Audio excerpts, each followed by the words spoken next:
Selon l'indice Chandler 2025, qui est un indice qui repose sur 7 piliers allant de la robustesse des lois à l'attractivité des territoires, seuls 7 pays africains figurent dans le top 80 mondial en matière de gouvernance publique.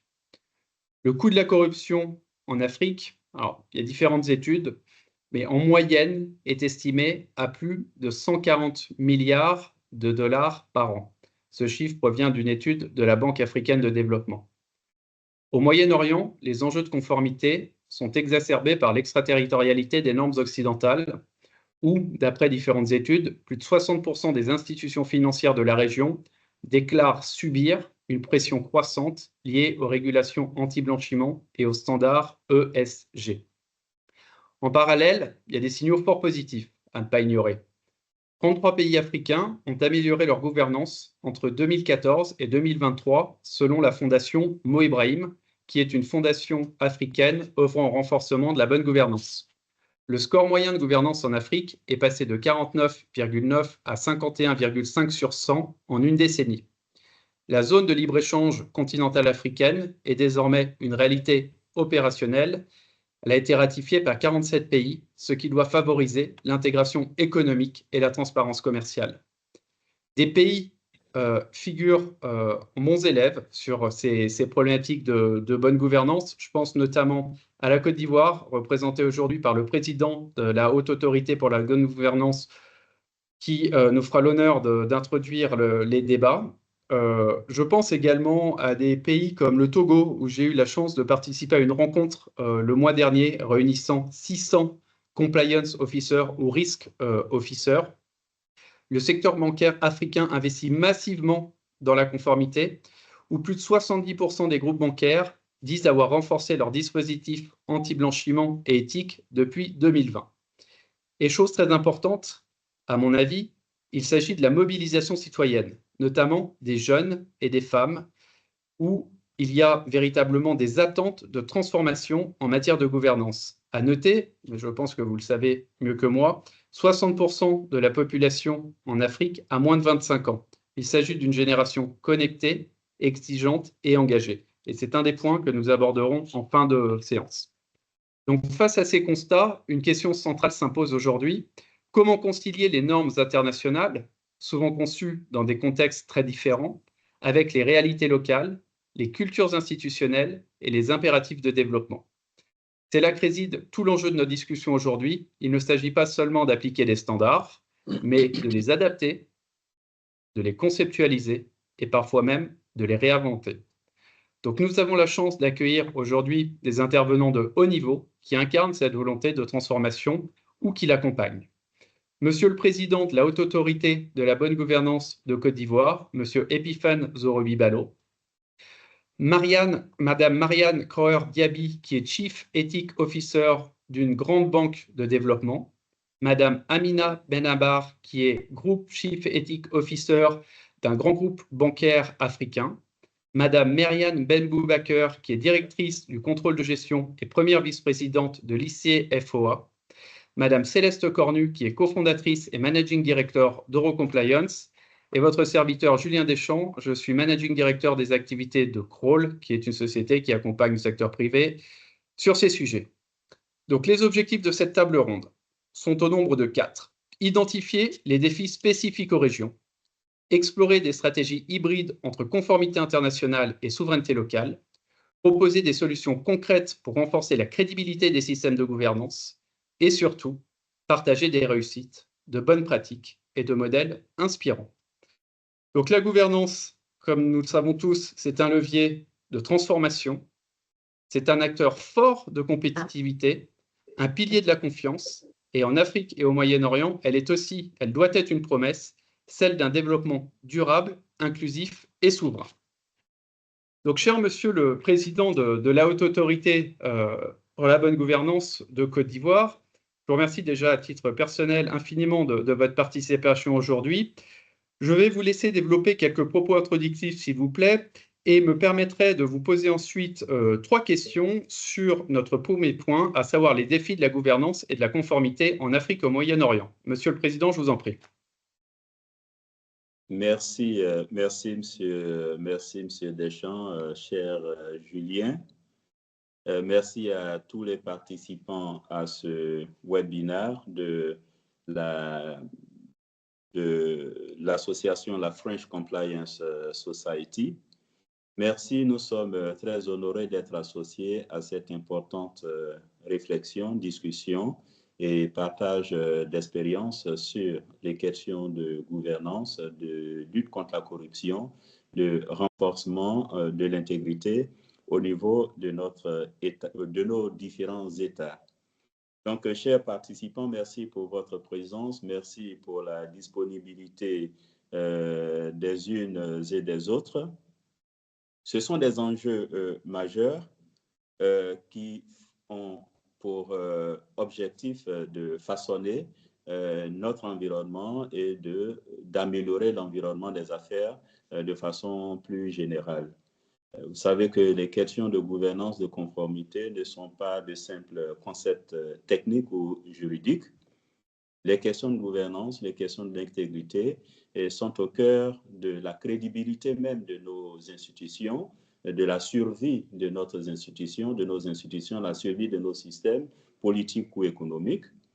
Les questions de gouvernance et d'intégrité sont au cœur de la performance des entreprises, de la confiance des citoyens et de la durabilité des investissements. Et dans un monde où les exigences réglementaires s'intensifient, où la pression des marchés et de l'opinion publique s'accroît, où les crises, qu'elles soient sanitaires ou économiques, politiques ou environnementales, mettent à l'épreuve nos modèles, il devient impératif de repenser nos approches. Et lorsque on parle d'exigence de l'opinion publique, nous suivons tous l'actualité. L'un des modèles bien regrettables que nous avons sous nos yeux, c'est ce qui se passe aujourd'hui au Népal, avec ce soulèvement populaire contre la corruption des populations qui expriment un ras-le-bol. Alors, il vaut mieux prévenir, agir en garde-fou, être conscient des enjeux actuels pour mettre en place des moyens, des mécanismes de prévention efficaces.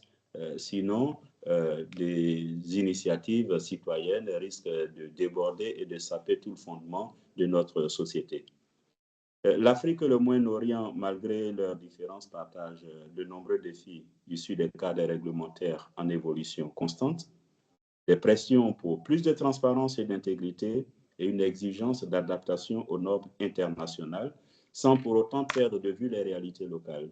Donc, nous sommes constamment en tension entre les normes internationales et les réalités locales. Et dans cet exercice auquel nous sommes soumis, nous devons pouvoir tenir compte de ces deux éléments, environnement international, normes internationales et réalité locale. Et ces défis sont une opportunité de transformation, de leadership et d'innovation. Donc, au cours de cette session, Julien l'a dit, il s'agira pour nous d'identifier des stratégies de gouvernance et de conformité qui soient à la fois ancrées dans les contextes locaux, qu'il s'agisse des contextes au niveau juridique, des contextes culturels, des contextes politiques, tout en restant compatibles avec les normes internationales. Les normes internationales qui concernent la lutte contre la corruption, les lois nationales et internationales en matière de lutte contre la corruption, en matière de blanchiment des capitaux et financement du terrorisme notamment. Et la question, vous l'avez bien relevé dans vos propos, la question de la gouvernance concerne aussi bien les institutions publiques que les institutions privées. Il s'agira de savoir comment concevoir des mécanismes de conformité qui soient à la fois adaptés, accessibles à tous et qui soient surtout très efficaces. Il faut également, dans cette discussion, dans cette approche de renforcement de l'intégrité, il faut pouvoir s'inscrire dans une action collective qui intègre à la fois la société civile, le secteur public les institutions publiques nationales, les institutions publiques internationales et le monde économique, le secteur privé. Nous l'avons dit, la tension entre les exigences globales et les réalités locales est réelle parce que trop souvent, les normes internationales sont perçues comme des normes imposées et déconnectées dans nos capacités locales. Quelquefois, elles sont considérées comme pénalisantes pour beaucoup d'acteurs, qu'il s'agisse des acteurs du secteur public et des acteurs du secteur privé. Donc, l'enjeu aujourd'hui pour nous n'est pas de choisir entre conformité internationale et souveraineté locale, mais bien de concevoir des stratégies hybrides, intelligentes et conceptuelles qui permettent à nos pays d'être à la fois acteurs de la scène mondiale et maîtres de leur propre trajectoire au niveau interne. Nous avons aujourd'hui plusieurs outils qui sont développés, les outils de numérique, les nouvelles technologies, des outils de traçabilité, la blockchain, l'intelligence artificielle. Et tous ces leviers offrent, toutes ces possibilités, offrent des leviers concrets pour nos États et pour nos économies. Et lorsqu'on parle d'intelligence artificielle, il y a également au niveau de l'actualité internationale une importante annonce ou réforme qui n'est pas à négliger, qui nous vient de l'Albanie, qui décide de complètement numériser, digitaliser et confier à l'intelligence artificielle toutes les questions de passation de marché pour qu'il n'y ait pas d'intervention humaine et pour garantir plus de crédibilité et permettre que la commande publique puisse remplir véritablement sa mission d'agir au profit des biens, que la commande publique puisse permettre une bonne gestion des finances publiques, une bonne gestion des investissements et surtout que les services pour lesquels les commandes publiques sont faites soient délivrés aux populations. Donc, ces approches, il y a aujourd'hui diverses approches qui sont autant de défis auxquels nous tenterons d'apporter des éléments de réponse. Et à ce niveau, la Haute Autorité pour la bonne gouvernance, avec un certain nombre de partenaires, notamment l'Agence française anticorruption, et notamment avec le programme des Nations Unies dénommé UN Global Compact, nous sommes en train de développer un système d'intégrité, de conformité anticorruption au profit des entreprises, qu'elles soient PME, qu'elles soient filiales de multinationales ou grandes entreprises ivoiriennes. Nous sommes en train de développer des initiatives en vue de faire en sorte que la culture de l'intégrité soit une culture sociétale, une culture partagée, intégrée de façon systématique dans les outils de management. Et à ce sujet, nous commençons déjà nos premières phases de formation à l'intégrité, à la conformité dès la semaine prochaine. L'idée est de faire en sorte que, à terme, nous puissions, la Côte d'Ivoire puisse développer ses propres normes, à l'instar de la norme ISO 37001, que nous puissions développer nos propres normes, acceptées, conçues ensemble avec les entreprises et acceptées par les entreprises comme outils de conformité et outils de régulation. Je vais donc m'arrêter sur ces mots, tout en souhaitant de fructueux échanges entre nous et faire en sorte que cette table ronde soit productive et soit un premier jalon vers une coopération efficace entre nos différentes entités, organisations, institutions.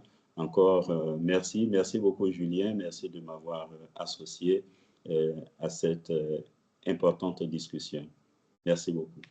Merci, cher Epiphane. Monsieur le Président, effectivement, moi, il me semblait vraiment important que vous puissiez porter la parole en tant que représentant et à la tête d'une institution centrale dans notre sujet de prédilection. Je me permets de rebondir. Donc, vous avez répondu en grande partie à deux des trois questions que je souhaitais vous poser.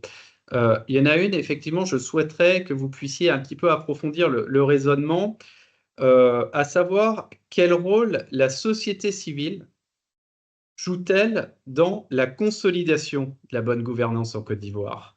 Comment vous arrivez à associer la société civile à votre volonté et à remplir vos objectifs, entre guillemets? Merci beaucoup. La société civile a un rôle central. Déjà dans le cadre de la formulation de notre stratégie nationale de lutte contre la corruption. Et la stratégie nationale en cours, c'est pour la période 2024-2028. C'est une stratégie qui a été élaborée, adoptée par le gouvernement pour une période de 4 ans. Et là-dessus, l'élaboration de la stratégie nationale n'a pas été le fait uniquement des institutions publiques, mais c'est l'ensemble des parties prenantes, y compris la société civile, qui a déjà eu un rôle central, qui a été consultée, qui a été associée à toutes les discussions, les échanges qu'il y a eu pour définir les priorités. Et dans le cadre de la mise en œuvre, il y a un axe, un volet tout entier concernant la sensibilisation, concernant l'éducation de la société qui est confiée à la société civile.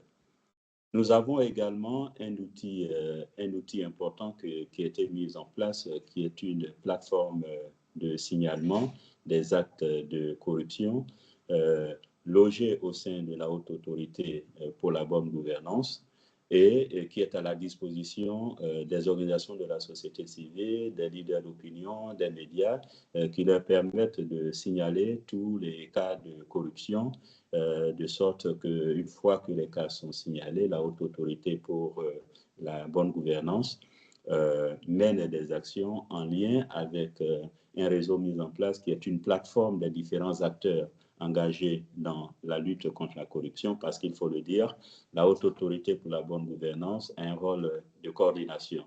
Alors, lorsque nous sommes saisis des signalements, nous dirigeons les signalements vers les entités compétentes à prendre les mesures, qu'il s'agisse d'entités politiques, administratives, ou qu'il s'agisse d'entités de l'ordre judiciaire.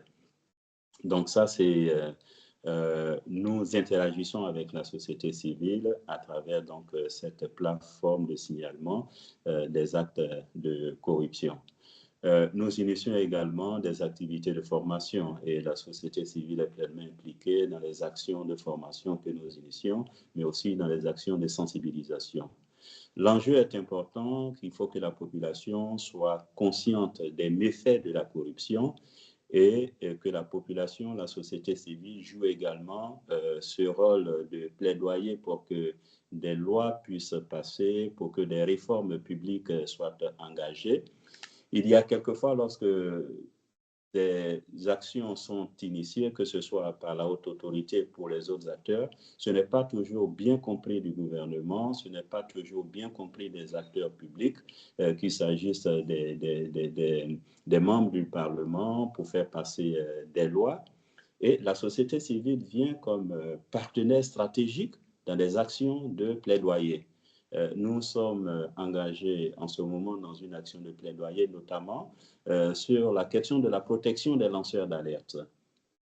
Et là, on n'est pas les seuls qui agissons sur cet élément, parce qu'il y a une mauvaise compréhension de la notion de lanceur d'alerte au niveau des autorités publiques. Entre lanceurs d'alerte et délation, entre alerte et délation, entre alerte et diffamation, il y a beaucoup de réticences, et c'est la société civile qui nous aide justement à comprendre et qui devrait nous aider dans les actions de plaidoyer. Donc la société civile a un rôle central dans le plaidoyer, dans la sensibilisation sur les faits de la corruption, mais également dans la dénonciation des actes de corruption. Très bien, Monsieur le Président, merci beaucoup. C'est un point, effectivement, le support des populations que nous aborderons en fin de conférence et qui nous semble clé. Merci, Monsieur le Président. Au niveau des défis sur le terrain de la conformité, je vais m'adresser dans un premier temps à Céleste et Mariam, et nous souhaiterions vous entendre sur les défis concrets que vous rencontrez au quotidien en matière de conformité dans les missions qui sont les vôtres, s'il vous plaît? Alors, bonjour à tous. Alors, nous, quand on parle de défis concrets, c'est plutôt ceux de nos clients, hein, puisqu'on a un Oui, organisme de certification, donc c'est eux qui sont exposés au quotidien, on va dire, aux difficultés. En tout cas, un des points qui ressort de manière forte et fréquente, c'est l'absence de sanctions en justice un petit peu emblématique. Alors, bien sûr, ce sera modulé probablement pays par pays, mais c'est vrai que on sait que l'importance qu'a eu notamment y compris pour la loi Sapin 2, des cas FCPA, des cas emblématiques pour faire évoluer les pratiques aussi bien en entreprise que dans le secteur public. Et c'est vrai que on entend de manière récurrente l'absence de cas peut, que ce soit d'ailleurs du côté passif ou du côté actif de la corruption, peut entraîner un sentiment d'impunité et on va dire ça manque un aiguillon pour faire évoluer les pratiques. Et c'est vrai que les gens, de manière très opérationnelle, disent voilà, au quotidien, il peut y avoir ce sentiment que, in fine, on va dire les actes de corruption les plus importants ne sont pas nécessairement sanctionnés. donc le manque de sanctions, Céleste. Et toi, et vous, Mariam, que pouvez-vous nous en dire?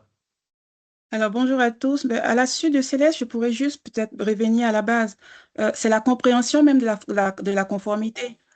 Parce que souvent, on entend, non, mais est-ce que vous êtes sûr que ça va marcher ici ou est-ce que vous êtes sûr qu'on peut l'appliquer ici concrètement? Je parle notamment pour les pays d'Afrique de l'Ouest, ceux que je connais. Mais mon message récurrent, c'est toujours que la conformité et la performance ne sont pas opposées. Donc oui, verser un pot de vin peut sembler être efficace à court terme, mais le coût réel se paie plus tard. Donc on sensibilise, réputation, exclusion des marchés, instabilité. Et cette incompréhension, on va dire, cette négligence de la conformité se ressent même au niveau des outils qui sont mis à disposition des compliance officers. Parce que encore aujourd'hui, malheureusement, on se retrouve avec pas mal d'entreprises qui investissent très peu au niveau de la conformité. On se retrouve encore avec euh, des compliance officers qui doivent jongler encore avec des fichiers Excel. Et chaque fois qu'on demande une augmentation de budget pour la conformité, on vous fait comprendre après, il y a des priorités. Donc, l'idée, ou le défi même, c'est surtout faire comprendre que la conformité, c'est une priorité. D'accord, merci Mariam. Donc effectivement, les moyens, les sanctions. Je vais m'adresser à Myriam à présent. Effectivement, dans la bonne gouvernance ou la compliance sont inclus, et heureusement, des critères environnementaux, sociaux et de gouvernance, les fameux critères ESG, et pas uniquement la corruption ou les sanctions. Et Myriam, toi qui es une spécialiste du sujet, je souhaitais savoir, et qui a une très bonne vision de la géographie que nous adressons aujourd'hui, comment localement tu perçois l'intégration de ces enjeux et de ces critères ESG dans justement les politiques plus globales de conformité. Merci Julien, bonjour tout le monde. Tout d'abord, je tiens à vous remercier pour cette initiative et cette opportunité. Alors, je commencerai tout d'abord par dire que, en fait, intégrer l'ESG dans la conformité, c'est pas juste un document qu'on va remplir ou des indicateurs à mettre en place. C'est vraiment un vrai changement de culture dans notre manière à gérer les risques, à gérer également nos politiques de contrôle. Donc, finalement, on va plus se limiter juste aux risques financiers et aux risques juridiques. Donc, on intègre désormais l'environnement, on intègre tout ce qui est social, la gouvernance au corps de l'ensemble de nos pratiques. Et là, on peut passer sans faire long, par 5 étapes essentielles. Tout d'abord, il faudrait qu'on arrive à élargir notre cartographie des risques.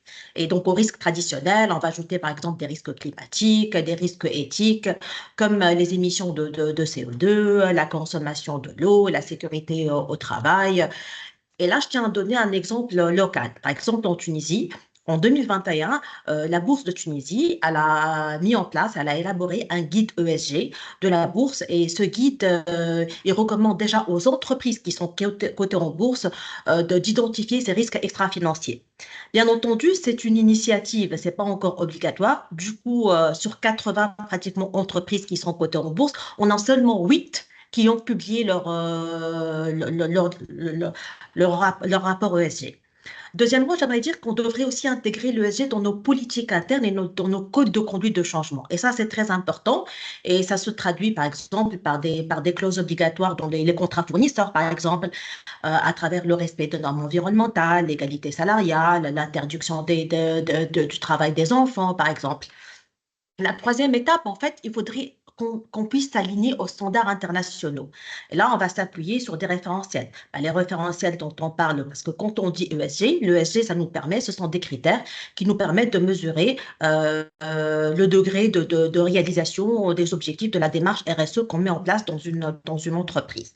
Et donc, parmi les standards, on a l'ISO 26000, qui est le standard de la RSE, on a le GRI standard pour le reporting extra-financier, donc notamment l'ESG. Dans la comptabilité, on a les IFRS Sustainability. Et donc, on essaie également de suivre tout ce qui est réglementation locale et internationale. La dernière chose, je parlerai d'un audit ESG.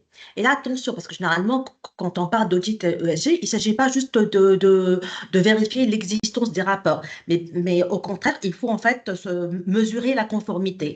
Il faut contrôler les données environnementales, il faut contrôler le respect du droit au travail.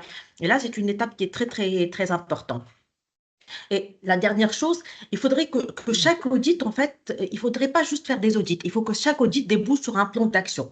Donc, il faut renforcer la collecte des données, il faut former les équipes, c'est très important, il faut suivre de nouveaux indicateurs.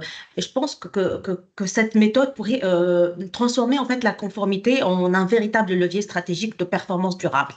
D'ailleurs, aujourd'hui, on ne parle plus de performance point barre, on parle de performance globale en entreprise, et c'est l'environnemental, social et de gouvernance. Et dans la gouvernance, on trouve la conformité. Voilà. Merci beaucoup, Myriam. Donc là, effectivement, on tend à rentrer dans le normatif. On met un petit pied dedans enfin, plus qu'un pied dedans avec l'ESG, parce qu'effectivement, il y a des principes directeurs de l'OCDE, de l'EFC concernant les banques, de l'ISSB, International Sustainability Standard Board, etc., etc., etc. Et donc, on rentre un peu plus dans le cœur de notre problématique et de notre débat aujourd'hui. Et je vous pose une question à Myriam, Céleste et Mariam. Les standards aujourd'hui internationaux en matière de gouvernance, vous semble-t-il toujours pertinents dans la zone Middle East Africa ou pas du tout? Ou d'après vous, sont-ils un bon point de départ, quitte à les adapter? Alors, la pertinence des standards internationaux, je dirais oui, mais parce que ces standards-là restent quand même un langage commun des marchés. Ce sont des repères, principes de l'OCDE, SGPD, ISO 37001. C'est clair que c'est des repères qui donnent, on va dire, une sorte de fil rouge. Mais c'est que au niveau de l'Afrique normalement, ou l'Afrique de l'Ouest surtout, on a une sorte d'hétérogénéité au niveau des acteurs eux-mêmes. Donc, on a des acteurs qui sont suffisamment avancés, suffisamment matures pour s'aligner sur ces standards-là et les appliquer tels qu'ils sont. Et il y a d'autres qui doivent commencer par le bas, c'est-à-dire mettre juste en place les bases, adopter un code de conduite cohérent, avoir un programme de conformité effectif et ensuite pouvoir s'aligner. Et parfois, je pense que Céleste pourra compléter, mais parfois, lorsque certaines entreprises voient ces standards, elles ont envie comme cocher une case en disant, OK, je suis certifié ISO 37001, ça veut dire que je suis au top. Mais puisqu'elles n'ont même pas bien compris le processus de conformité, elles ne se rendent pas compte du travail à faire pour être certifiées ISO 37001. Et peut-être même que cette étape n'est pas encore adaptée. Elles ne sont pas suffisamment matures pour avancer là-dedans. Donc, je dirais que le copier-coller, ça ne marche pas parce que les réalités sont différentes. Je proposerais par contre on va dire une approche proportionnalité et matérialité. Donc, évaluer son risque, Et aussi, surtout, mettre en avant une équivalence fonctionnelle. On documente la solution locale et on atteint le même niveau de contrôle. Je dirais que ce qu'on standardise, ce seraient les exigences de résultats, mais ce qu'on localise, ce seront les moyens.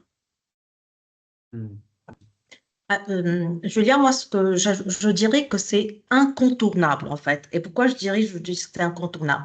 Parce qu'en fait, ces standards-là, ils offrent un langage commun aux investisseurs et aux institutions financières. Et donc, ils fixent les bonnes pratiques, lutte contre la corruption, reddition des comptes.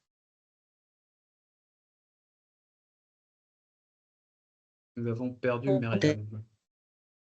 Aujourd'hui, les multinationales existent là, donc on n'a plus le choix. Et je rejoins un petit peu ce que disait Marianne, oui, il ne faut pas faire du copier-coller, il faut s'adapter. Et pourquoi s'adapter? Parce que si je prends la réalité des entreprises africaines, bah, en tout cas, je pense sur la zone de l'Afrique, bah, la majorité, en tout cas même je le dis là en Tunisie, ce sont des entreprises qui sont des PME familiales.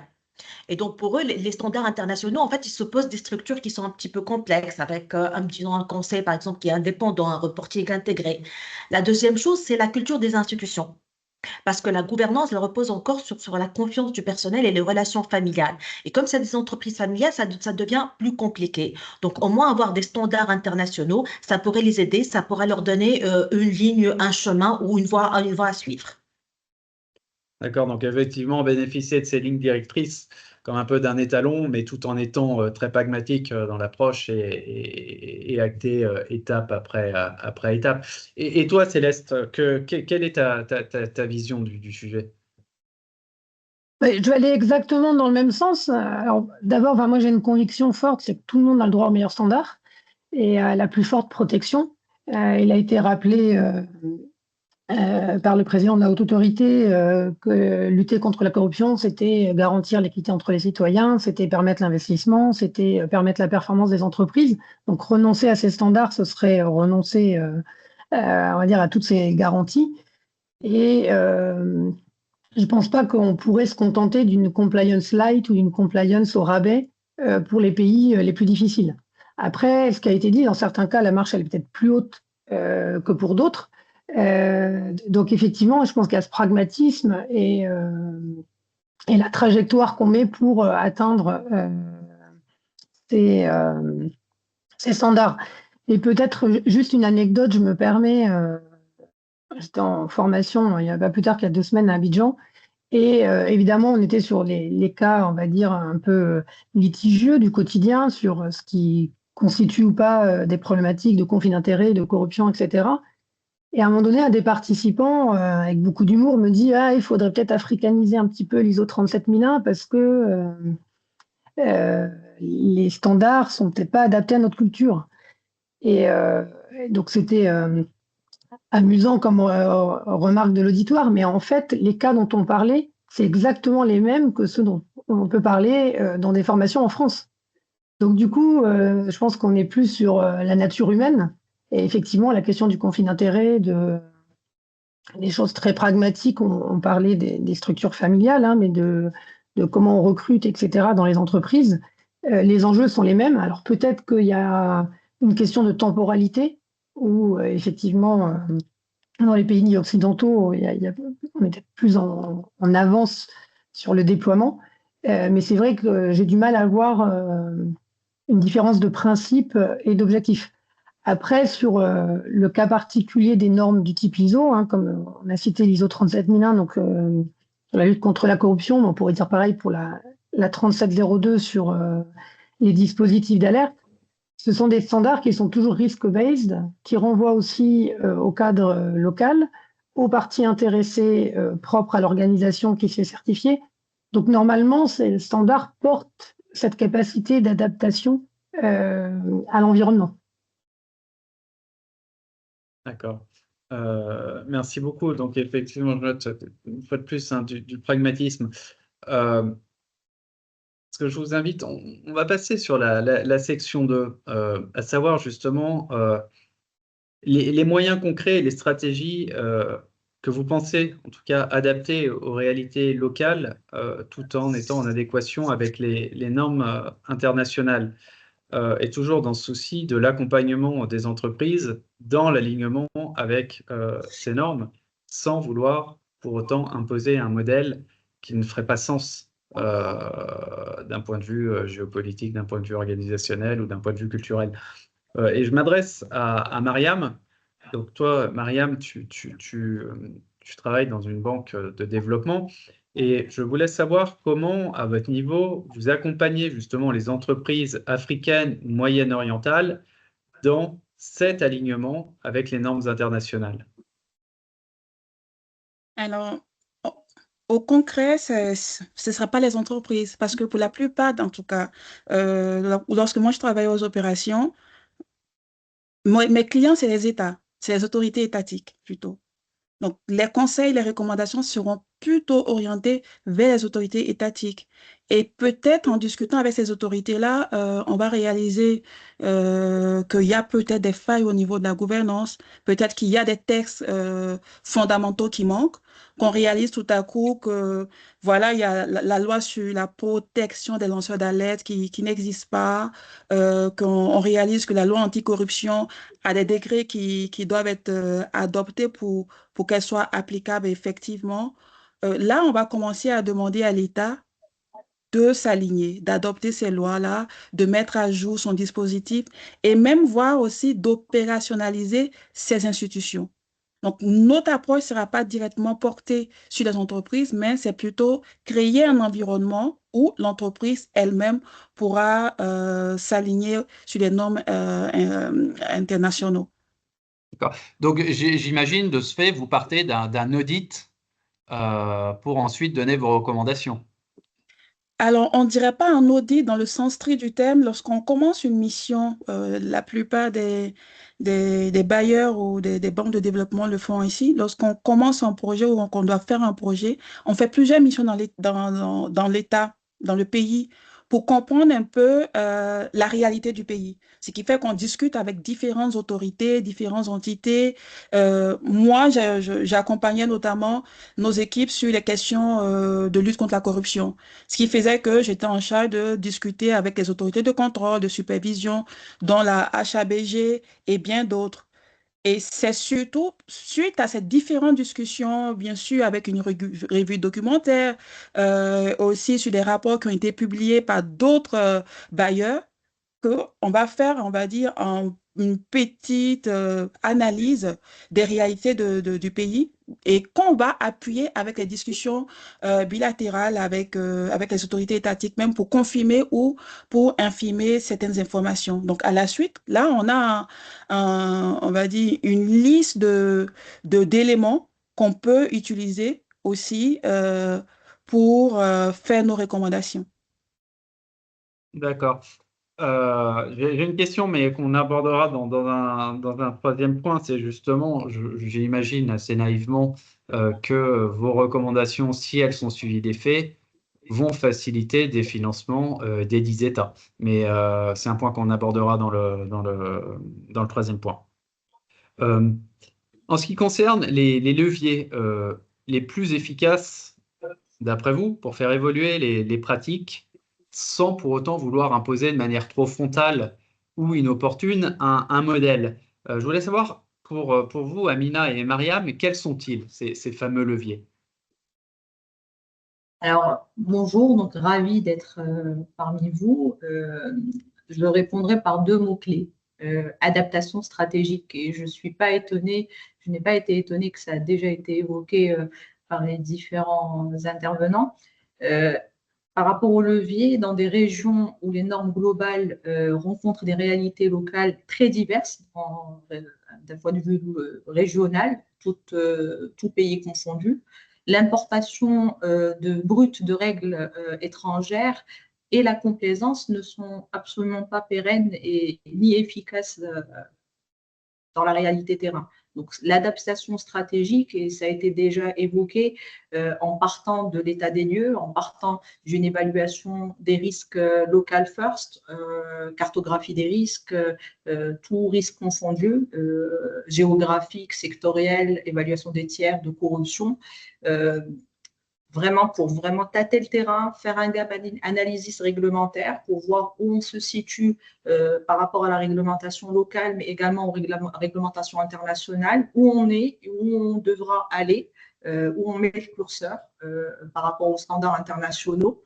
Ensuite, je préconiserais d'adopter une approche contextuelle, prendre les standards internationaux, mais ne pas faire du copier-coller comme l'a dit Mariam, mais vraiment les adapter, les transposer aux réalités locales, les transposer, utiliser les éléments de langage qui parlent aux parties prenantes, que ce soit internes aux entreprises ou externes par rapport à l'ensemble des parties prenantes.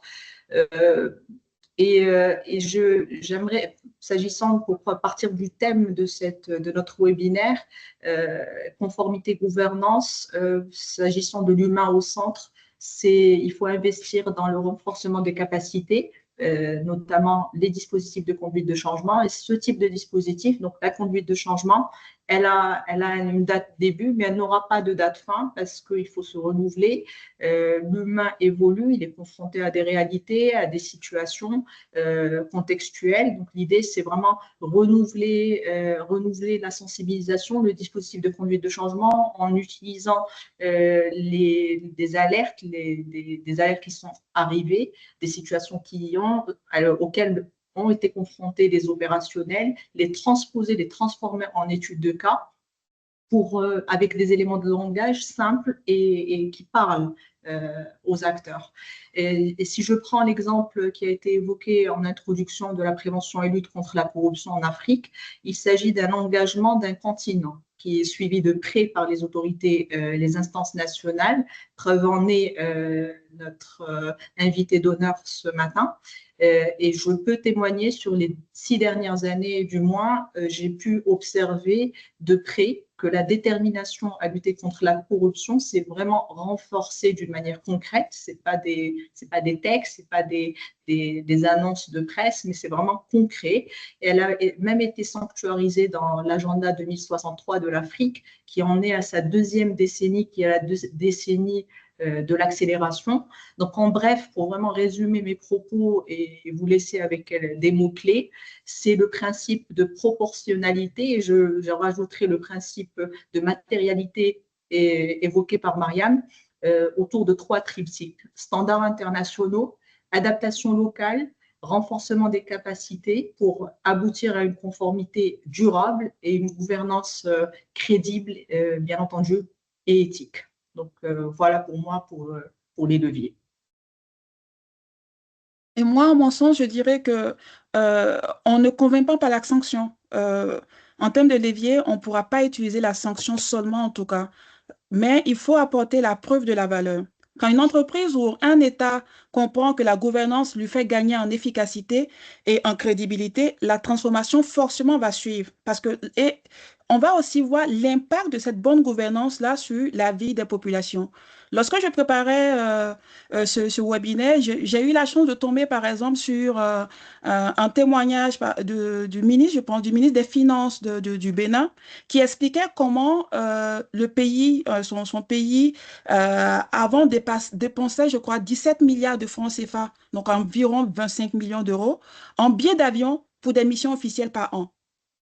Et avant de prendre ses fonctions, donc, ou quand il a pris les fonctions, ils ont fait un audit qui a pu démontrer, par exemple, qu'une personne pouvait être en mission dans plusieurs villes au même moment. Donc, vous voyez un peu qu'on est dans les abus.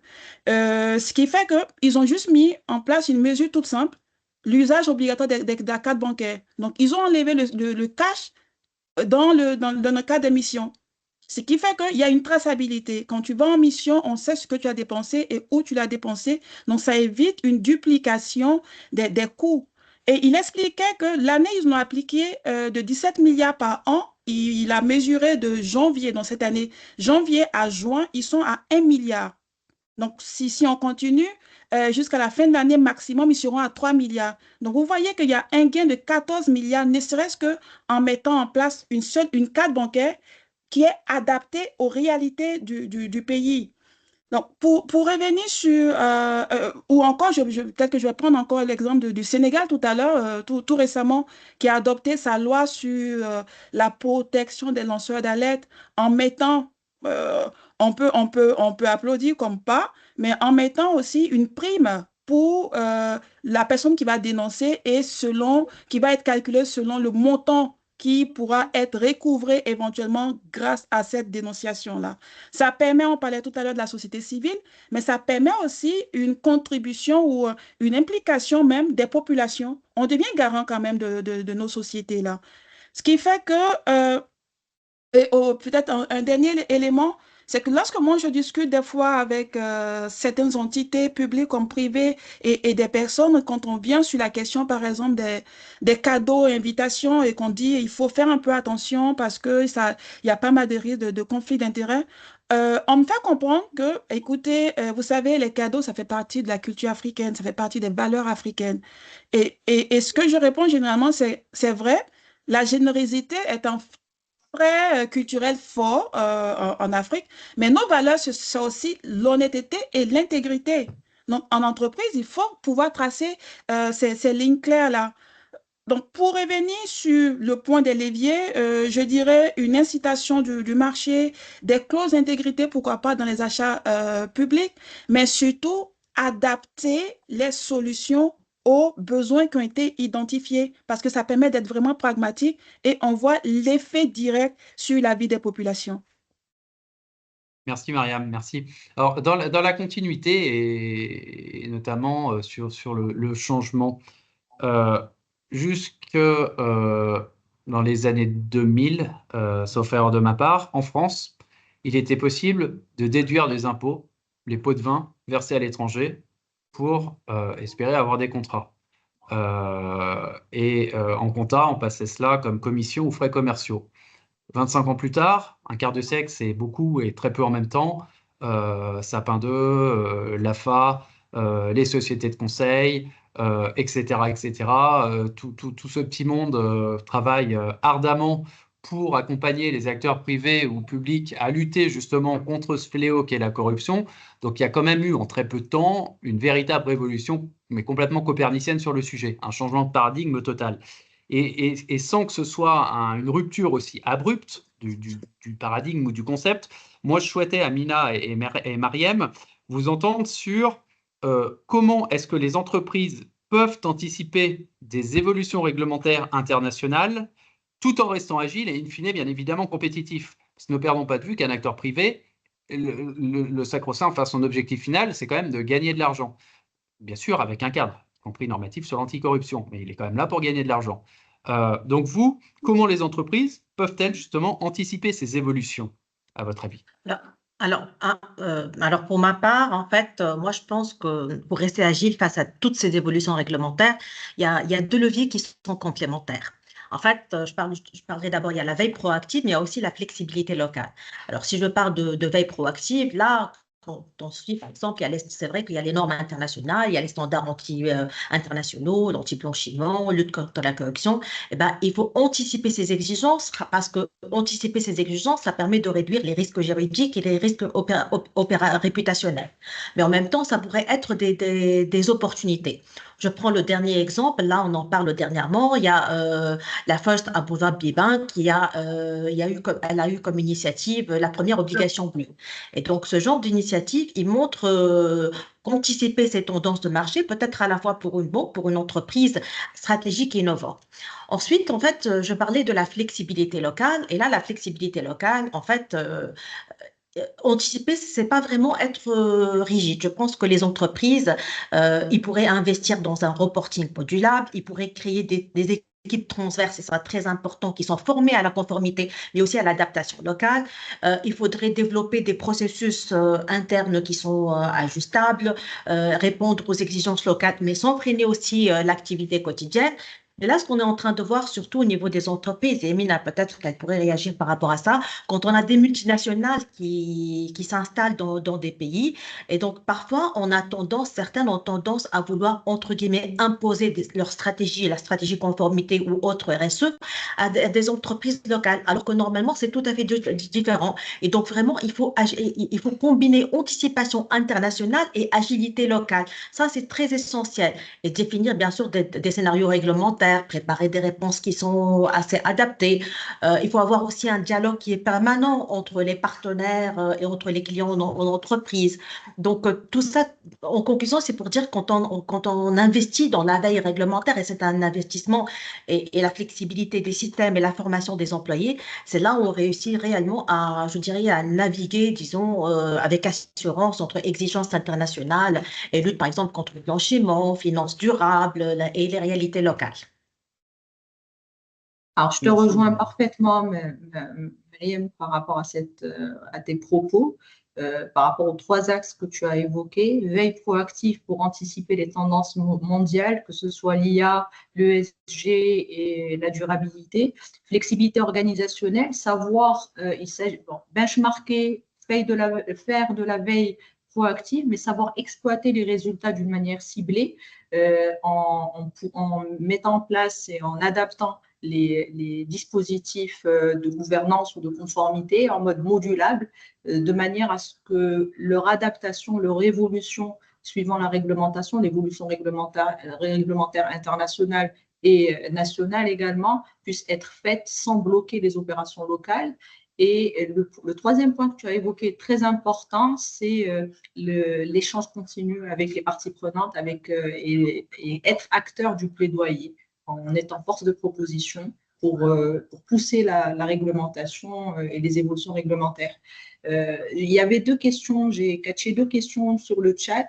Oui, les guides publiés par l'AFA sont exploités parce que ça fait partie de la veille réglementaire et des benchmarks. C'est des guides qui sont très, très complets, très, très exhaustifs, mais pas que. Il y a les guides de l'AFA, il y a les guides des régulateurs par secteur. Je peux parler du secteur financier, il y a des guides qui sont publiés par les banques centrales, qui sont très, très exhaustifs et qui tiennent compte, ils se rejoignent parce qu'il y a une forte collaboration avec l'Agence française anticorruption et les banques centrales et les instances nationales. Et dans quelle mesure, il y avait une 2e question, dans quelle mesure peuvent-ils servir d'outils d'accompagnement? C'est des lignes directrices à exploiter comme ligne directrice et dans le gap analysis pour voir est-ce qu'il y a des best practices à prendre, est-ce que ce qu'on fait déjà est bien, mieux ou pas, parce que les dispositifs, comme on le sait tous, c'est des dispositifs qui sont pas inscrits dans du marbre, elles sont amenées, c'est des dispositifs et c'est des outils qui sont évolutifs et donc en mode pérenne, cette veille proactive, justement, sert la flexibilité organisationnelle pour renforcer et l'adaptation pour renforcer la vigilance individuelle et collective. Donc, voilà pour moi. Merci Amina. J'ouvre une parenthèse, n'hésitez pas à poser vos questions dans le chat. Nous tenterons d'y répondre soit au fil de l'eau, soit à la fin. 2 questions additionnelles s'adressent à Monsieur le Président, dont une de Maître Tollet. Nous y répondrons. Enfin, la dernière question, Céleste, concerne vraiment plus directement, puisque c'est son métier aujourd'hui d'accompagner sur le normatif ces acteurs. En ce qui concerne les stratégies adaptées aux réalités locales, est-ce que toi, tu vois, au sein d'Eurocompliance notamment, une montée en puissance des certifications attendues et tu as abordé ça de manière sympathique tout à l'heure. Est-ce que il te semblerait opportun qu'il y ait des certifications locales ou régionales? Ou est-ce que ce serait tombé dans un piège? Non, pour répondre directement déjà à la première question, déjà oui, on constate qu'il y a une évolution positive, enfin, en tout cas quantitativement et j'espère aussi qualitativement, des certifications du type conformité sur le continent. Je pense que c'est important même c'est parfois porté par les régulateurs et je pense que on peut rappeler l'exemple du Maroc qui est quand même vraiment intéressant où les autorités prudentielles, ça a commencé avec la Banque centrale l'initiative est portée donc aujourd'hui par d'autres régulateurs qui donc incitent, enfin même ont rendu obligatoire, pardon, la certification ISO 37001 donc pour un certain nombre d'acteurs et donc notamment pour les banques au-delà d'un certain volume d'affaires. Donc du coup là on a affaire à une initiative assez intéressante, c'est que en collaboration aussi avec les hautes autorités donc de lutte contre la corruption, de ne pas créer un dispositif spécifique comme a pu le faire l'Agence française anticorruption et qui dispose donc de capacités de contrôle et de vérification, là de s'appuyer en fait sur un standard international pour renvoyer la responsabilité sur les acteurs du secteur privé, donc banque, assurance, etc. Donc pour se faire certifier. Et évidemment, ça va avoir un impact, on va dire, positif sur l'écosystème, puisque quand il y a des acteurs majeurs du type les principales banques du pays qui sont certifiées, évidemment, ça a un impact aussi sur le reste de l'économie.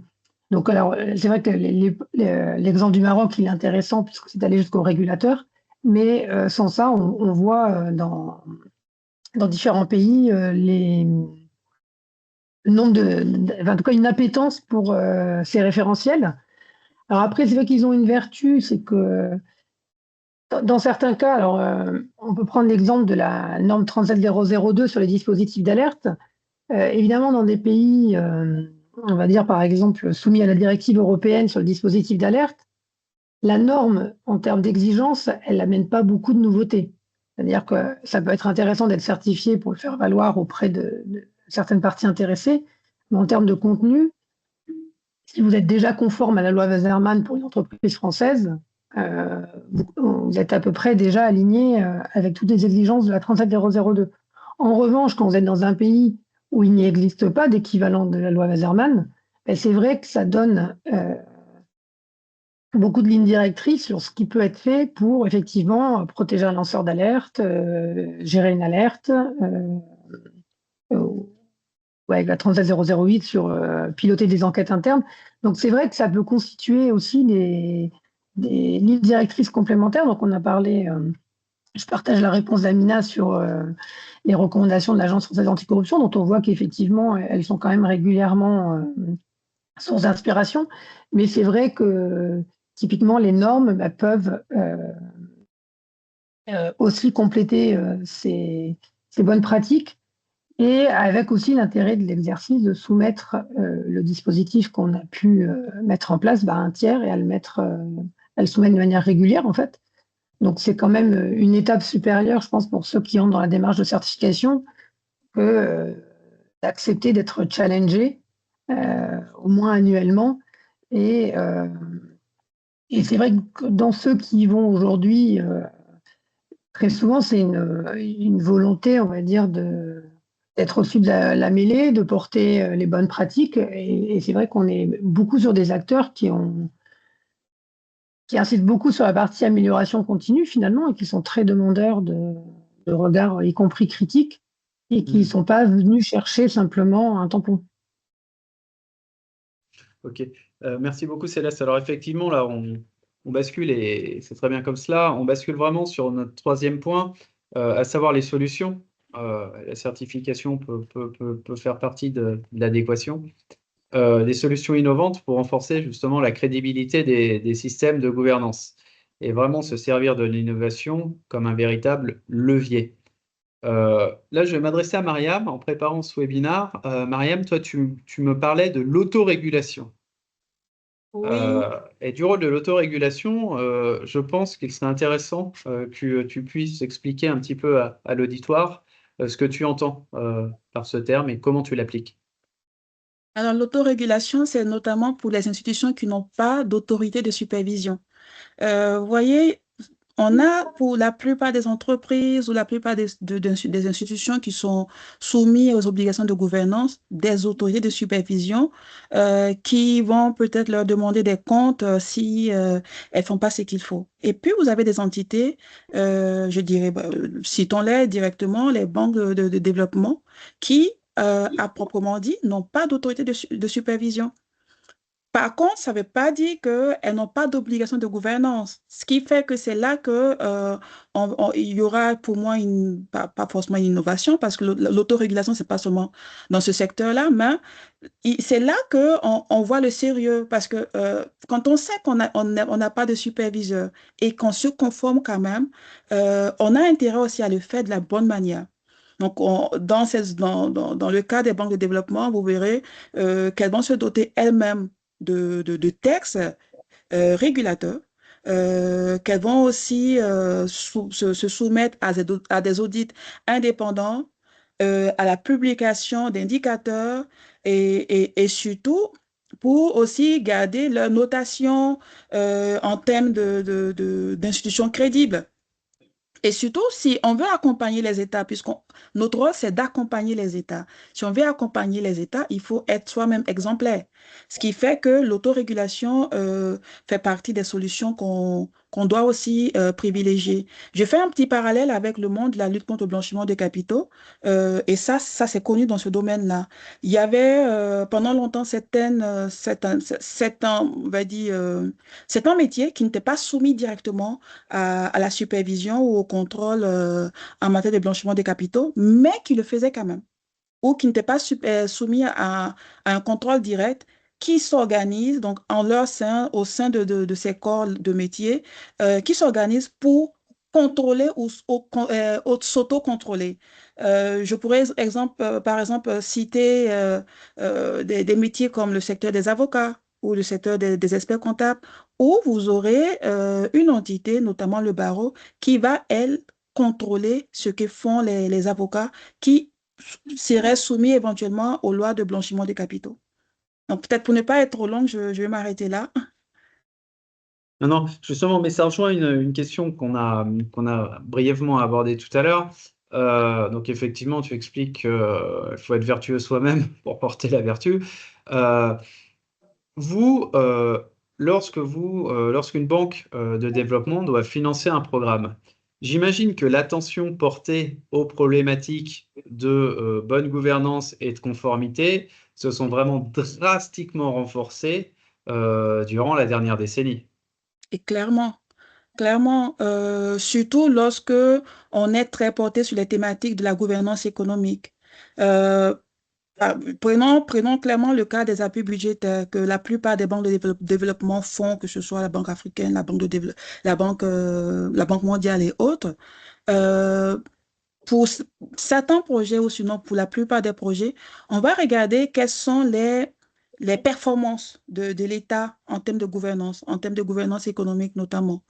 Et souvent, comme je le disais tout à l'heure, on réalise qu'il y a des failles, il y a des lacunes au niveau de cette gouvernance-là, on va les mettre comme condition de décaissement. Donc, ce qui fait que, par exemple, on pourrait mettre comme condition préalable l'adoption d'une loi sur les régimes de bénéficiaires effectifs ou encore la mise à jour d'un dispositif juridique anticorruption. On peut le mettre même déjà comme condition préalable avant de parler de l'appui budgétaire. Et puis, tout au long du projet, donc sur toute la durée du projet, vous aurez une liste d'actions que le gouvernement, l'État doit prendre pour pouvoir espérer ce décaissement des fonds. Donc, je dirais, ça peut être un encouragement à la gouvernance, mais c'est aussi des obligations clairement qui étaient à la charge, à la tête des États. De toute façon, l'État devait déjà le faire. Nous, on vient juste pour l'encourager, pour le faire un peu plus rapidement. D'accord.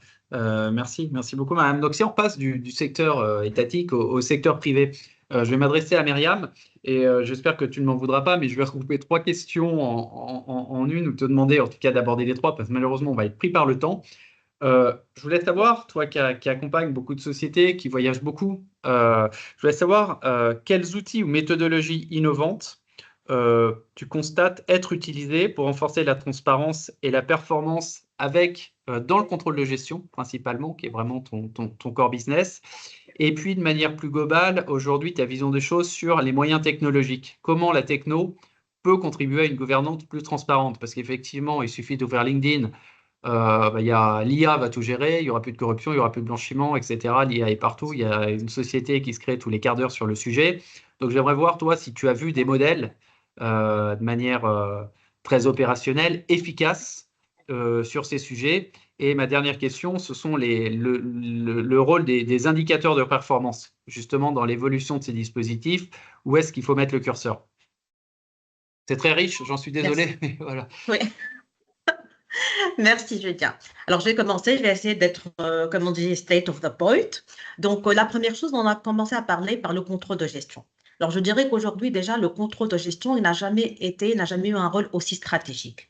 Parce que tout d'abord, on parle plus du gardien du temple, comme on dit, mais plutôt maintenant, il devient un architecte du système du pilotage de la performance. Donc, aujourd'hui, le contrôle de gestion, il est en train d'aligner la finance, la durabilité, mais aussi la conformité. La première chose qu'on est en train d'observer, c'est que dans des entreprises, bien sûr, dans chaque entreprise, on a un système d'information qu'on met en place et généralement, on tend à avoir des systèmes d'information intégrés.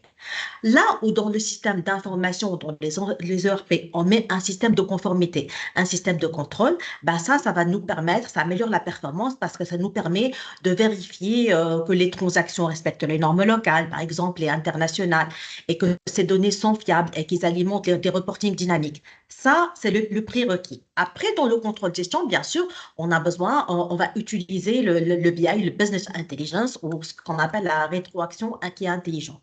Et là, on va intégrer dans les systèmes d'information, les informations financières, mais aussi l'ESG, la conformité, qui vont se retrouver dans des tableaux de bord qui sont interactifs.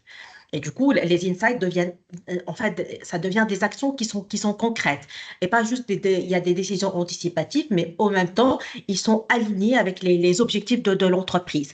Donc, on a des objectifs, même en conformité, ce n'est pas faire un des dépassements, etc. Ensuite, il y a aussi le pilotage, on nous parlait tout à l'heure, qui est prédictif et les simulations. Donc, l'intégration, le BI, l'intelligence artificielle permet de renforcer cette approche. Donc, on a des données, par exemple, historiques et des indicateurs ESG. On teste de différentes options avant de les mettre en œuvre. Tout cela nous permet. Et la dernière chose qui est très importante au-delà de tous ces outils, c'est la collaboration et la gouvernance qui est intégrée au-delà des outils. Je pense que ça peut être considéré comme un outil, c'est essentiel. En fait, par exemple, aujourd'hui, le contrôle de gestion, il converge avec les équipes de compliance, de conformité et les métiers opérationnels. Et c'est ensemble qu'ils vont co-construire, en fait, les indicateurs dont on parle, les indicateurs pertinents. C'est ensemble qu'ils vont anticiper les risques et aligner toutes les actions avec la stratégie. Le contrôle de gestion, il ne le fait pas tout seul. Il le fait avec l'ensemble des équipes. Et concernant, pour répondre à ta deuxième question, Julien, je pense que tu m'as parlé de technologies. Quelles sont les technologies qui vont contribuer à une gouvernance plus transparente, c'est ça, vont contribuer, qui vont contribuer, moi ce qui m'intéresse beaucoup, et ce qui intéresse, je pense, l'auditoire, c'est celles qui contribuent aujourd'hui et à ma décision, et avec des résultats. Parce que celles qui vont contribuer, effectivement, il suffit de lire des pubs. Moi, ce qui intéresse l'auditoire, je pense, c'est celles qui contribuent à date et qui fonctionnent. Ouais. Alors, en fait, je pourrais, en tant que financière et contrôle de gestion, je pourrais commencer parce qu'aujourd'hui, on parle beaucoup du blockchain. Alors, le blockchain contribue. Pourquoi? Parce que chaque transaction, chaque contrat ou décision, il est immuable. Tout est vérifiable, les risques de fraude ou de corruption sont réduits et l'audit devient beaucoup plus simple. Ça, c'est la première chose. On parle de l'intelligence artificielle. Eh ben, l'intelligence artificielle aujourd'hui, elle nous aide parce qu'elle ne se limite pas juste à détecter les anomalies, mais elle nous aide aussi, comme je le disais tout à l'heure, à anticiper les risques, à analyser les écarts par rapport à ce qu'on a comme politique interne et à identifier les zones qui sont vulnérables. Et la dernière chose, en fait, les systèmes de conformité, si on les intègre aux ORP, aux systèmes d'information, eh ben, cela va nous permettre d'automatiser le contrôle des opérations. Ça va nous produire des rapports qui sont fiables sur les bases de laquelle on peut prendre des décisions. Ça va améliorer, comme je dis, la prise de décision et la conformité du coup, elle devient, je dirais, elle est naturelle et quotidienne. Et on prend l'habitude de le faire. Et donc, l'open data et le reporting jouent un qui est clé, en fait. Il donne aussi bien, et là, je rejoins aussi M. Zoro tout à l'heure, il parlait des citoyens, de rôle de la société civile dans la première intervention, je crois. Et donc, ça donne aux citoyens, investisseurs, partenaires, un accès direct aux informations qui sont importantes. Et là, on retrouve les principes de la gouvernance. Il y a plus de redevabilité, il y a plus de confiance, il y a un dialogue qui est constructif avec l'ensemble des parties prenantes. Et donc, ça améliore finalement, ça impacte la performance globale et durable de l'entreprise. Voilà. Concernant en fait les indicateurs de performance, ça c'était la troisième question. Oui. Et ben, voilà. Alors, les indicateurs de performance, je pense qu'aujourd'hui, transforment la gouvernance abstrait en un véritable levier de pilotage stratégique. Parce qu'aujourd'hui, en fait, les indicateurs, ils ne se contentent pas juste de mesurer. On n'utilise pas les indicateurs juste pour mesurer, mais ils nous permettent d'évaluer, ça très important. Donc, on commence d'abord, au début, on dit, oh, c'est anticiper, mesurer et puis évaluer. Et surtout, ça nous permet d'améliorer le contenu de nos dispositifs de gouvernance. C'est pour ça qu'on voit un petit peu la CSRD, par exemple, ou bien la directive CSRD, initiatives comme le guide de reporting ESG en Tunisie de la bourse, eh ben ça nous permet d'évaluer et de mesurer. Alors, les KPI, quel rôle en fait ils jouent? D'abord, ça nous permet de mesurer la conformité. Ensuite, ça nous permet d'évaluer les impacts, mais ça nous permet aussi, je dirais, de relever les angles morts, c'est-à-dire d'identifier les risques qui échappent au contrôle habituel, et parce qu'on ne peut pas être partout ni voir tout, donc ça nous permet de le faire, comme par exemple les inégalités salariales, les conflits d'intérêts ou bien la corruption. Et enfin, ça nous permet d'améliorer le pilotage continu à travers le fait de détecter les lacunes, les opportunités, le fait d'ajuster les processus, de renforcer la culture de compliance et d'orienter les décisions stratégiques. Disons en conclusion, en résumé, je dirais qu'une gouvernance crédible repose sur des KPI qui sont mesurables, qui sont audités et qui sont intégrés dans un système de compliance robuste. Voilà. J'espère que j'ai répondu aux trois questions. Merci Myriam, je suis désolé, je suis un peu stressé, merci beaucoup. Après, effectivement, moi j'en suis convaincu aussi, et puis dans le cadre de nos missions, après, faut-il encore avoir des données exploitables, des données clean, et ça reste encore un gros sujet, y compris chez les gros. Donc, merci infiniment. Donc, il nous reste 17 minutes pour aborder le dernier point, à savoir les bonnes pratiques et les expériences réussies dans la région, et puis pour répondre aux questions qui nous ont été posées et qui concernent majoritairement Monsieur le Président de la Haute Autorité. Donc, cher Epiphane, justement, on va terminer par ce qui fonctionne ou semble fonctionner, à savoir les bonnes pratiques et les réussites que je souhaite vous entendre partager. Sur ce sujet, j'ai 3 questions à vous poser. Et la première est celle-ci. C'est vous, elle est assez simple, hein. Quelles sont les avancées concrètes réalisées par la Haute Autorité pour la bonne gouvernance en Côte d'Ivoire et quels en sont les fruits aujourd'hui? Merci, merci beaucoup Julien et merci pour toutes ces interventions très enrichissantes. Alors, en termes d'avancées concrètes réalisées par la Haute Autorité pour la bonne gouvernance, mais je ne dirais pas uniquement par la Haute Autorité, par l'ensemble des acteurs de l'écosystème anticorruption, parce qu'il faut le préciser, la Haute Autorité a un rôle de coordination, mais n'est pas l'entité exclusive chargée de lutter contre la corruption. Nous coordonnons, nous supervisons et nous orientons. Alors, on a quelques chiffres qui indiquent l'évolution de la Côte d'Ivoire. La Haute Autorité pour la bonne gouvernance a été mise en place en 2013 et depuis 2013 jusqu'à 2024, il y a eu des avancées, en tout cas au niveau de l'indice de perception de la corruption.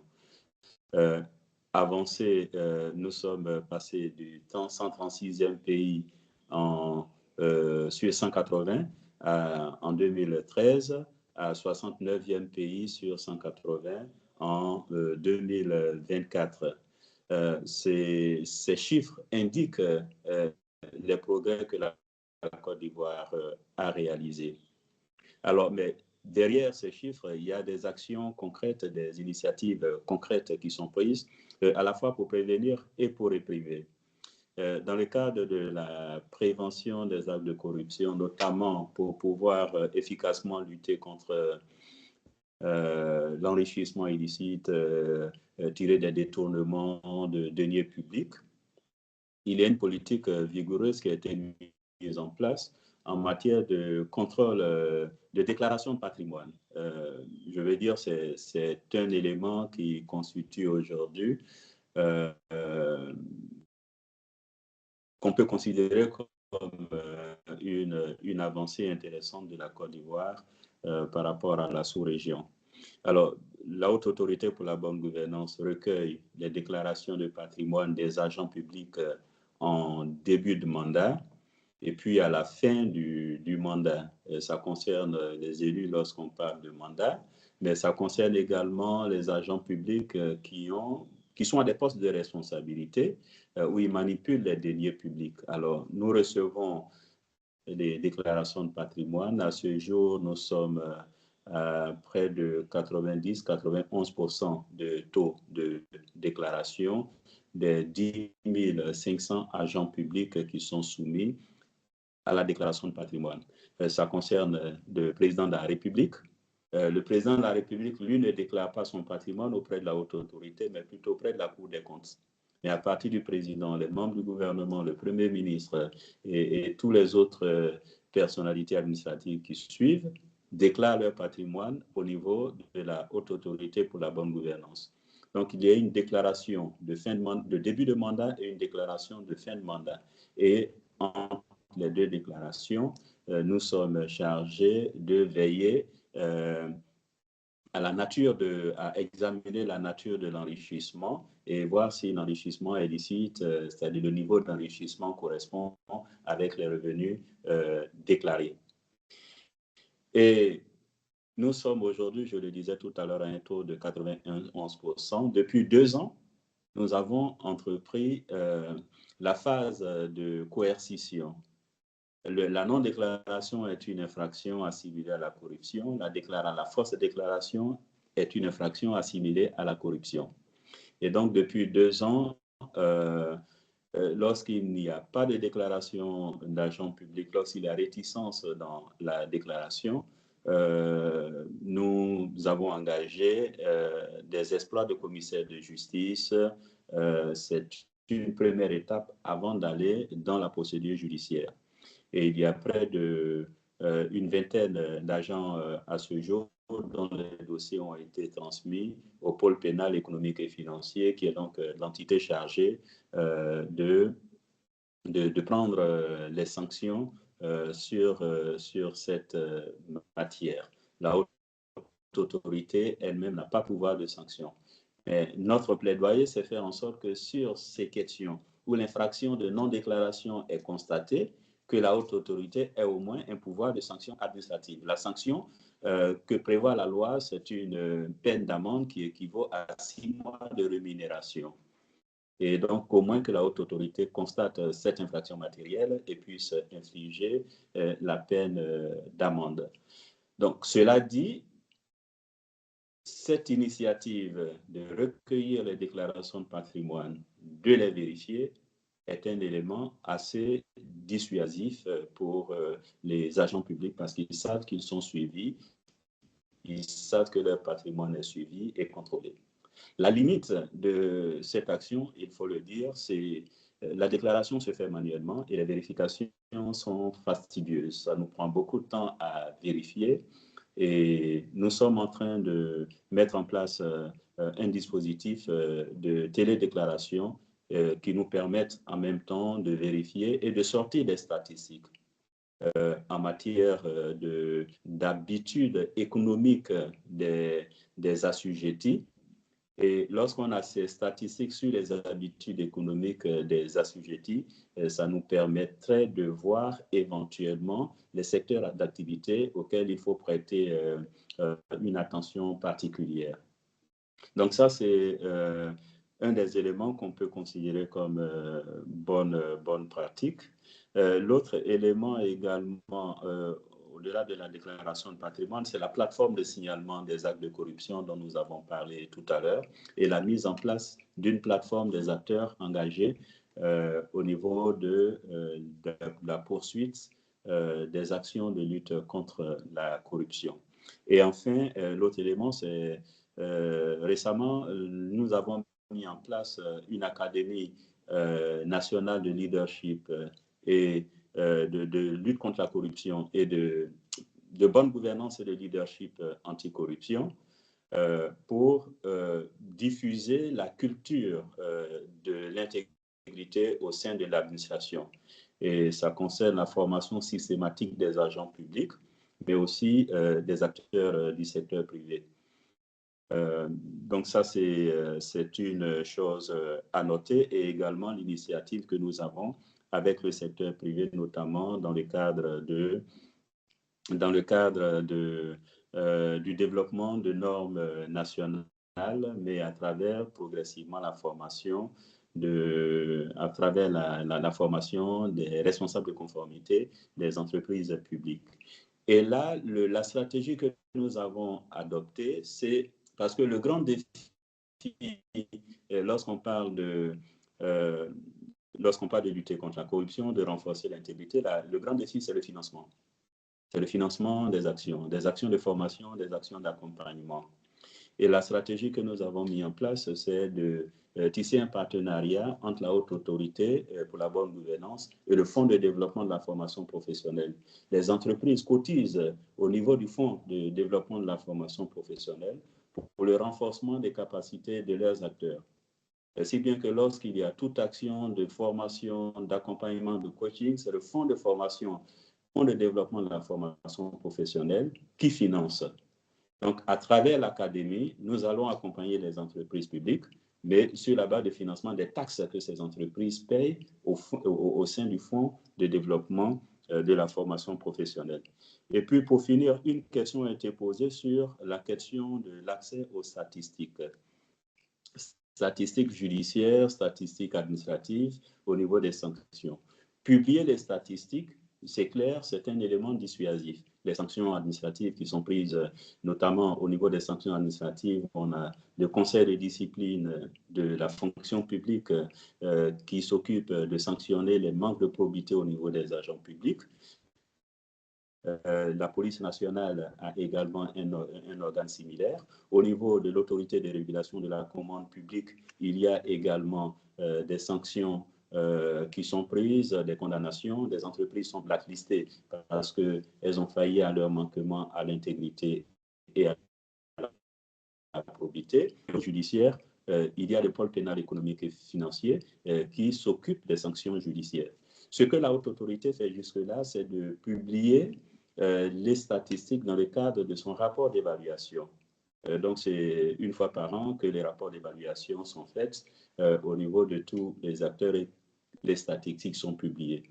Mais nous sommes d'accord qu'il faut aller plus loin parce que le rapport d'évaluation n'est pas détaillé, ne dit pas quel agent a été pris dans tel acte de corruption. La difficulté à laquelle nous avons été confrontés jusque-là, c'est la réticence des administrations concernées et qui ont pouvoir de sanction et qui prennent des sanctions, la réticence des administrations à communiquer là-dessus et à communiquer à la haute autorité les actes de sanction pour que nous puissions communiquer là-dessus. Pour certaines administrations, communiquer sur les sanctions qu'ils ont prises, c'est se faire passer pour des administrations corrompues. Ah non, quand on dit au niveau de la police, tel nombre de policiers, tel policier ont été sanctionnés pour tel ou tel fait, si la police communique là-dessus, pour eux, dans leur entendement, ça peut donner l'impression qu'il y a de la corruption au sein de la police ou au sein de la fonction publique. Alors, on préfère sanctionner et ne rien dire. Mais le plaidoyer que nous faisons et qui est en train d'aboutir, qui nous permettra de pouvoir publier les sanctions, c'est de dire les effets négatifs de la corruption, et la corruption elle-même se mesure à travers sa perception. On peut faire du travail excellent, mais quand on ne communique pas là-dessus, quand on ne communique pas sur les sanctions, au niveau de la population, il y a une mauvaise perception. Rien ne se fait, alors que des choses se font. Donc, nous espérons que les mois, les semaines à venir, nous pourrions communiquer sur des cas concrets de corruption et des cas concrets de sanctions qui sont prises, parce qu'il faut le dire, des sanctions sont prises par le Conseil de discipline de la fonction publique. C'est tous les mois que le Conseil siège et qu'il prend des sanctions au niveau de la police. Il y a des sanctions, mais également au niveau du pôle pénal, économique et financier. C'est de pouvoir avoir cette possibilité, avoir la confiance des administrations impliquées dans ces sanctions pour que ces sanctions soient rendues publiques. Merci, Julien. Merci, cher Epiphane. Alors, c'est intéressant parce que ça rejoint justement une des premières questions où Céleste nous expliquait que les sanctions en elles-mêmes ou leur communication manquaient, d'après les échos, en tout cas, qu'elle avait des gens qu'elle côtoie dans le cadre de ses fonctions. Et puis, sur les moyens, tu en as parlé pour financer les formations, c'était un point adressé par Mariam. Donc, il nous reste très peu de temps. Malheureusement, je vais être obligé de passer quelques questions. Donc, j'en ai une dernière qui s'adresse à vous, mesdames, Céleste, Mariam et Myriam. Rapidement, si vous deviez recommander une seule bonne pratique à un dirigeant africain ou moyen-oriental sur les sujets dont nous venons de discuter, laquelle serait-ce? Je peux me lancer. Je vais être très rapide. Et je ferai probablement la même réponse si vous m'avez posé la question pour un dirigeant européen. Je dirais l'engagement au plus haut niveau. Je pense que c'est vraiment ce dont ont besoin. Alors, on a parlé de plein de choses et on voit dans les questions aussi toutes les questions sur l'éducation. Mais clairement, l'exemplarité et l'engagement au plus haut niveau et oser parler de ces sujets sans que ce soit tabou dans les structures, je pense que c'est très clé. Merci. Alors moi, je dirais que le catalyseur même de la transformation, c'est la donnée vérifiable. Car on ne gère bien que ce qu'on peut mesurer et ce qu'on publie. Donc, il faut des données concrètes, des statistiques concrètes. Je rejoins un petit peu la réponse de Marianne. Alors moi, je dirais il faut mettre en place un reporting qui soit intégré et audité, c'est-à-dire un tableau de bord qui soit complet, qui traite à la fois de l'ESG, de l'éthique et de la conformité. En fait, l'idée, c'est pas juste d'avoir un système qui respecte les standards internationaux, mais plutôt il faut être flexible pour s'adapter aux réalités locales. Et je pense que ces deux piliers, en même temps, ils permettent, ils permettent le fait qu'on puisse rester agile et pertinent et capable d'interagir rapidement aux imprévus. Voilà. Merci beaucoup, mesdames. Merci, Monsieur le Président, cher Epiphane. Donc, je pense que ce seront les mots de conclusion. Donc, ton of the top, des statistiques fiables et auditables, du reporting. Effectivement, dans le ton of the top, la volonté politique. Alors, j'ai eu la chance, et je vous en remercie, de vous accompagner en tant qu'animateur aujourd'hui. Je me permets juste un commentaire, c'est sur le ton of the top. Nous, on constate depuis quelques années, il y a vraiment, que ce soit sur la zone Afrique ou Middle East, et que cela concerne les acteurs publics ou les acteurs privés, il y a une vraie volonté d'en savoir. Nous, on fait des enquêtes pour savoir ce qui se passe. Et effectivement, on a vu un vrai trend sur le terrain ces dernières années. Donc tout cela semble aller dans le bon sens, avec bien évidemment une question très importante du financement de ces projets, qui, à mon avis, reste clé aujourd'hui. Malheureusement, nous n'avons pas pu répondre à vos questions, enfin pas toutes en tout cas. Nous allons faire un document récapitulatif de ces discussions. Nous inclurons les questions auxquelles nous n'avons pas pu répondre dedans et nous allons, c'est Charles-Emmanuel chez Kroll qui va s'en occuper. Il va aller à la pêche aux informations auprès des intervenants pour vous apporter des réponses. Je vous remercie toutes et tous infiniment du temps dédié au sujet aujourd'hui, qui est vraiment passionnant. Alors effectivement, le limiter en 1h30, c'est extrêmement compliqué, voire extrêmement réducteur. Mais en tout cas, il y a une volonté d'aborder le sujet et votre présence nous le confirme. Donc, je vous remercie infiniment. Vous pouvez contacter chacun d'entre nous sur LinkedIn. Et surtout, n'hésitez pas, j'en ai pas tellement parlé au début, la French Compliance Society est un think tank qui n'adresse pas uniquement, comme son nom l'indique, les sujets français. Aujourd'hui, Mariam travaille en Côte d'Ivoire, Amina travaille au Maroc, Myriam, entre autres, travaille en Tunisie, Céleste et moi, nous sommes basés à Paris, Epiphane est à Abidjan. Donc, vous voyez, on n'aborde pas que les sujets français, et loin de là. C'est la volonté justement de créer un chapitre Middle East et Africa, et qui n'est pas géré par des gens basés ici à Paris, mais par tout un écosystème que nous sommes en train de développer. Ça fonctionne bien. Donc, n'hésitez pas à aller sur l'adresse frenchcompliancesociety.com pour vous inscrire et faire partie de notre réseau pour échanger de manière formelle ou informelle sur ces sujets qui nous animent tous et sans tabou. Je vous remercie infiniment et je vous souhaite de passer une très bonne journée. Merci mesdames, monsieur le Président, merci infiniment. Merci Julien, bonne journée à toutes et à tous. Merci beaucoup. Merci, bon début de semaine. Ravi. Merci à tous. Au revoir. Merci, bonne suite de journée. Au revoir.